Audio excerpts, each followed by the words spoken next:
Het busvervier wordt uitgeklaaid in het Warpen als Gouw, Deersum, Wiewert en Kwanwert. In Warten bij Gelijks gaat het aantal bussen naar Ljouwert waarom van Tolve ontzoen. Ik vind het verschrikkelijk. Want wij hebben nog beppenzezers en pakerzezers die naar Ljouwert naar gaan. En die bekend die dan net met die 11 jaar of Ljouwert hier een bus. En de famke is echt nog een knibbel opereerd, dus die kan echt net fietsen. Nee. Dus die wordt opsluiten hier in Warten. En nu is krek van de week de winkel nog sluiten. Hoe kunnen de mensen nou in Wergen of werk komen of in Ljouwert om te boodschappigen? We binnen de Leeuwkom.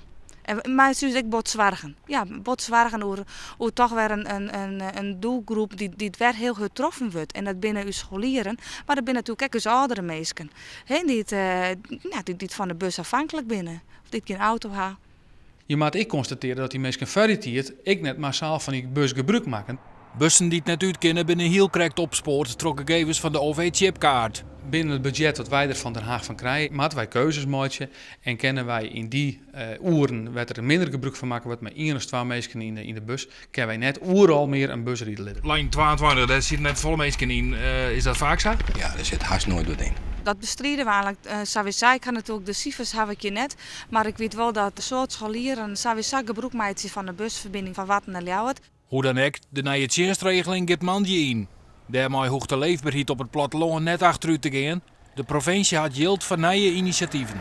Likos in Bedaad, waarbij het mensen dus zelf voor bepaalde dorpen een IP4-verzending hadden. En dan hebben we nog een keer een uitwerking van wat dan heet de digitale duim, de digitale tomme, waarbij je dus lokale vervoersinitiatieven via een app op je telefoon bij elkaar brengen kan, zodat wanneer dat er ergens iemand is die het ergens heen maakt, dat ik aanbieden kan. We proberen dus die mobiliteit zo vol als mogelijk stal te gaan. Wat protesteert in de nieuwe tjinstregeling. En als er al minder bussen rijden moeten, laat ze dan wel aansluiten op schooltijden. Die gaan nu net 10 uur 6, 10 uur 7 en 10 uur 8. Nou, als je bent 10 uur 8 op een bus stappen, dan ben je dus te let.